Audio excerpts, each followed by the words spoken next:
Hi again, everyone. I'm Ollie Matthews. This is Societal Narcissism. This video is sponsored by contribution from Scuba. But before I get to Scuba's video, please go to the description box and click on the Rumble link. I ask everybody to watch over on Rumble as I'm still monetized over there, and it'll help out with the channel.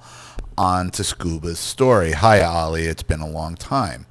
This is Scuba, formerly known as Magic. I've been no contact with my narcissistic family for about 7 years, but made the mistake of breaking it recently. Always a mistake. To those in no contact listening, setting your Facebook to private doesn't guarantee they won't find you with the people you may know feature. Just to clarify, I have two uncles in this story. We'll name them Worthless Deadbeat and Johnny Bravo. The former is self-explanatory. The latter is the other who thinks he's hot shit with the ladies, yet living with his mom and not having a job for most of his life. Johnny Bravo requested to message me, and I accepted, hoping for the best, but experiencing the worst. So basically, after my mother died in 2008, they needed someone to blame it. They needed someone to blame for it. Not my sadistic father who put her through hell, or my grandfather who knew what was going on but sided up with my father instead. They pointed the finger at the one who was never abusive or neglectful to her and continued giving her money after moving away but doesn't own a home, me. So then why would you accept the message?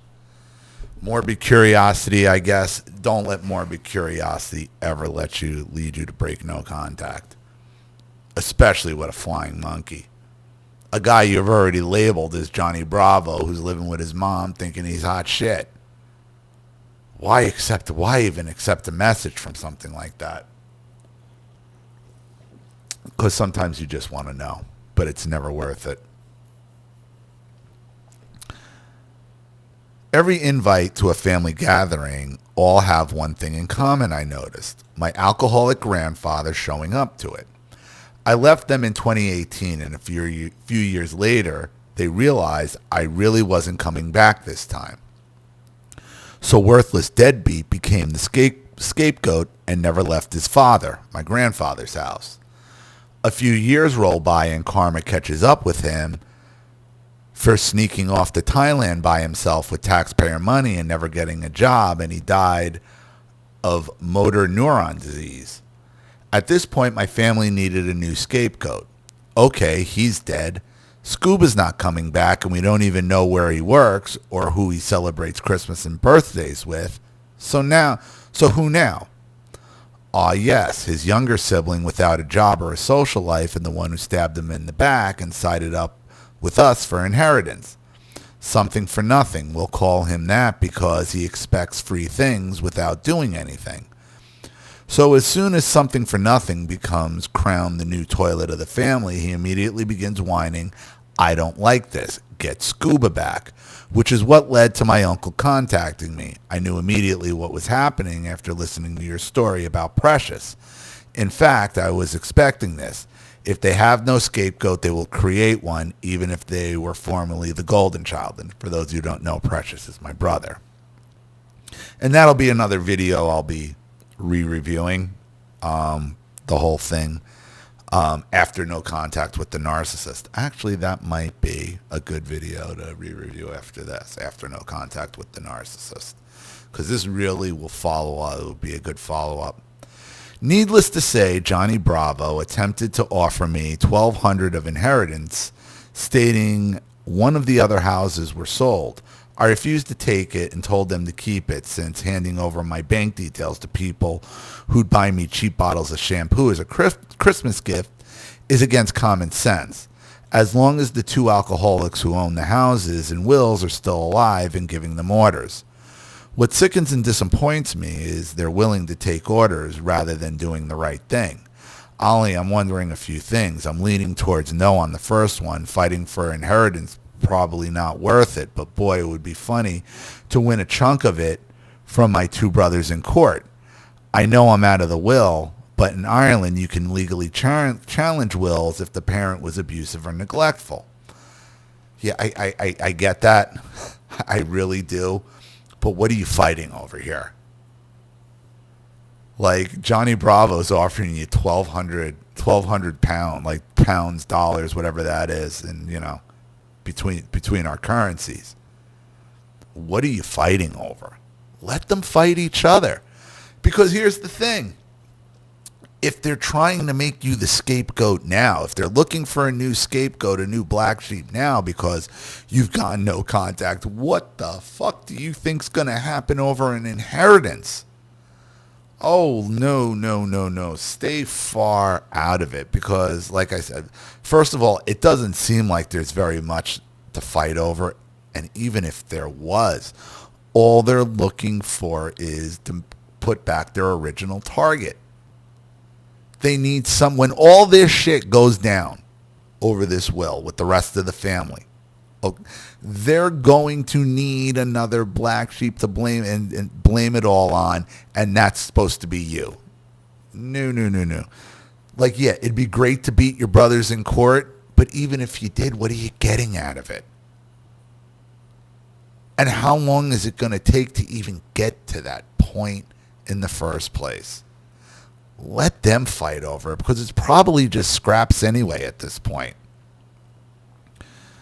Should I send my grandfather a letter detailing I know he and my father were the ones responsible for the death of my mother, and he's going to hell for what he did and shouldn't have lived long enough to read the letter? Is he ever going to acknowledge it? Didn't you already say that by going no contact in the first place? Why send a letter now? You're going no contact says more than any letter ever could.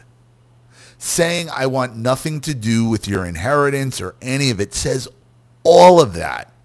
And you don't have to put it into words. You don't have to put it in a letter for them to wave around, when they're fighting over it, or now to show what a piece of shit Scuba is and this is that. Why bother? They're going to make up whatever lies they want about you anyway. Why write anything down for them? Why give them any more ammunition? You don't got to tell them. They know.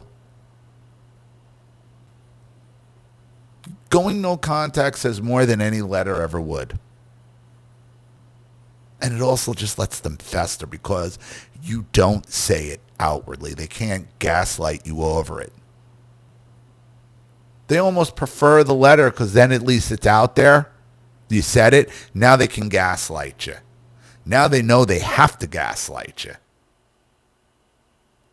Instead of just letting them sit, instead of saying it, just keep letting them take shots in the dark. And they're not real shots in the dark. What they are is they'll start admitting to other things that are less bad that you didn't know about, just to not admit to what they actually did, to what you're really talking about. To not admit to the worst thing they actually did, they end up admitting to all the other shit on the side. Don't put it in paper. Don't put it on paper. Let it sit there. Let them fester. I know why you're mad. Da-da-da-da-da. I know why you're mad. Da-da-da-da-da. And they're only saying da-da-da-da, admitting to X, Y, and Z because they don't want to admit to the really bad one. As if it really matters. As for my father, as soon as he turns 65, I believe I can legally keep him in a nursing home if a doctor diagnoses him with something. Just before leaving them there, letting all the staff and residents know about all the terrible things he did and never letting him out before going on my merry little way. That would be nice, but you have brothers. Is that your decision to make solely? And again, why do you want to be the one to make it anyway? I don't give a shit what happens to you. That's your attitude, Scuba. Not even I don't even care enough about you to stick you in a home where they might feed you and wipe your ass for you. I don't know, you sit there and starve and shit yourself for all I care. That's how you handle that. Because that's the bed he made. Let him die in it. Let your brothers handle it. Let your uncles handle it. Let them tear themselves apart. Why are you? You already told them everything when you went no by going no contact. Or should I just not bother with any of it and continue on my path of becoming a better version of myself? I think I just answered that for you. I know no contact, not being able to interfere with anything in my life and ignoring them drives them absolutely crazy. Having a full-time job, low expenses, no debt, and being able to visit my best friend in Asia every year without any drama really isn't a bad outcome for me, but I wonder if should I avenge my fallen ones, or is this mindset purely a gimmick from the movies? Purely a gimmick from the movies. Your revenge is no contact. No contact is your revenge from the narcissist. And that was a video I made years ago. Okay? Once again, no contact is your revenge on the narcissist because it drives them insane. You said it yourself. You just said it yourself. I know no contact, not being able to interfere with anything in my life and ignoring them drives them absolutely crazy. What more do you need than that? What more do you need than that? Thanks so much again for everything, man. You potentially saved my life twice and had faith in me. The years have passed. I've survived homelessness twice. My reputation has never been better. And my 9-year war with depression has been won, which really is a win for any scapegoat. We just never fucking give up. That's how we really stick it to our abusers. Scuba. Believe me, Scuba, I understand the urge for revenge. I understand the urge for justice and retribution. Your justice is in your no contact.